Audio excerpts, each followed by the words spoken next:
forests, grasslands, and oceans.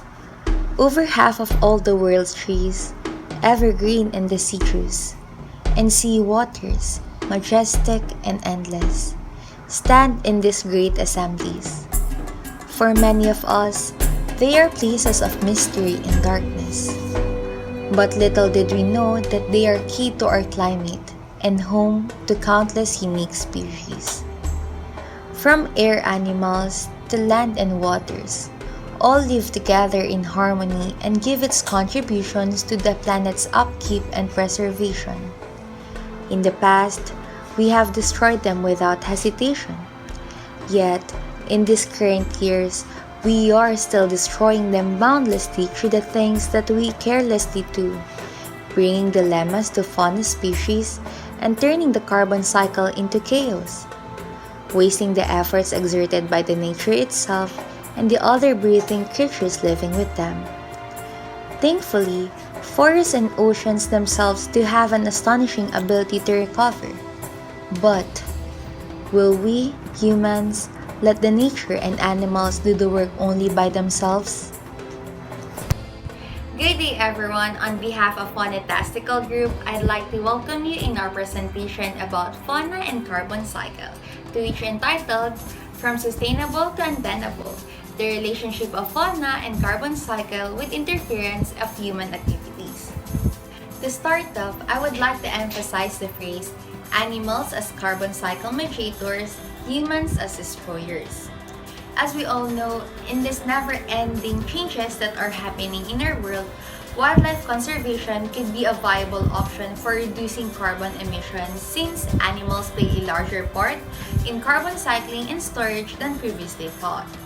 Although compared to humans, that has the power of imagination and logical way of thinking, to which giving us the opportunity of being capable to change the current situation to its betterment, the animals rather, whether it is in land, air, or water, are the ones who are transforming our world without them knowing to its furtherance.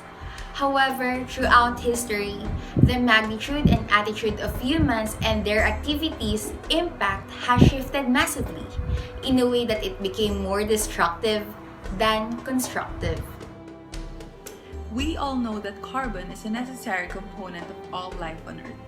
Carbon intake and outflow are parts of every plant and animal life, regardless of whether they take in carbon to help build food or release carbon as part of respiration. Moving on to the carbon cycle, this process depicts the movement of carbon on our planet from one reservoir to another. The carbon cycle is absolutely essential for Earth life to exist. Meanwhile, nature seeks to preserve carbon balance, which means that the amount of carbon naturally emitted from reservoirs complements the amount of carbon naturally absorbed by the reservoirs.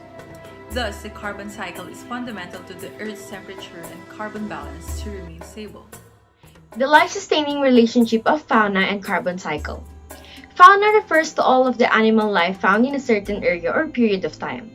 Though trees and tropical forests are well known for removing carbon dioxide from the air, new analysis led by Stanford University researchers find that large forest animals are also an important part of the carbon cycle. The process of respiration is used by animals to eliminate carbon dioxide gas. However, there are several factors that affect the process of carbon cycle, which eventually affects different classification of fauna. Living in harmony, impacts of human activities. Burning of fossil fuels. Burning fossil fuel can affect the environment, air quality, climatic conditions, and human health. As the burning of fossil fuel increases, the climatic condition will change and increase the temperature. Scientists believe that the humans have upset the balanced carbon level that is present on Earth by burning fossil fuels, which has added more carbon to the atmosphere than usual and led to climate change and global warming, which has added more carbon to the atmosphere than usual and led to climate change and global warming. Around the turn of the 19th century, the Industrial Revolution began to revolutionize the way people utilize resources all across the world. The advent of coal-fired steam power and subsequently transportation after the discovery of massive oil deposits had a huge impact on the world's economic and social structure. As the world's manufacturing and transportation industries developed, so did the production and use of fossil fuels. Likewise, as the world's economy grew, so did the amount of carbon dioxide produced by fossil fuel combustion. Birds have narrow lung capillaries and higher breathing rates and spend considerable amount of time in open air. Pollutants that arise from coal-fired power plants bring about changes in the tracheal epithelium. As these birds breathe higher volumes of air with respect to their body weight, they are also at risk of experiencing greater adverse effects of ozone. There is already undeniable evidence that animals, birds, and plants are being affected by climate change and global warming in both their distribution and behavior. Unless greenhouse gas emissions are severely reduced, climate change could cause a quarter of land animals, bird life, and plants to become extinct. In the rise of carbon dioxide, there is danger ahead in waters. This is due to the fact that it causes sea change, which at the same time threatens the essential chemical balance across bodies of water, the fragile and the water species. Beyond that, the struggle for marine life to build their skeletons and protective shells increasingly emanates with the accumulation and dissolution of carbon in the bodies of water and its backlash to life beneath. It is known as the ocean acidification. This damage, hitting our waters either simultaneously or one at a time, is more than enough to be a concern.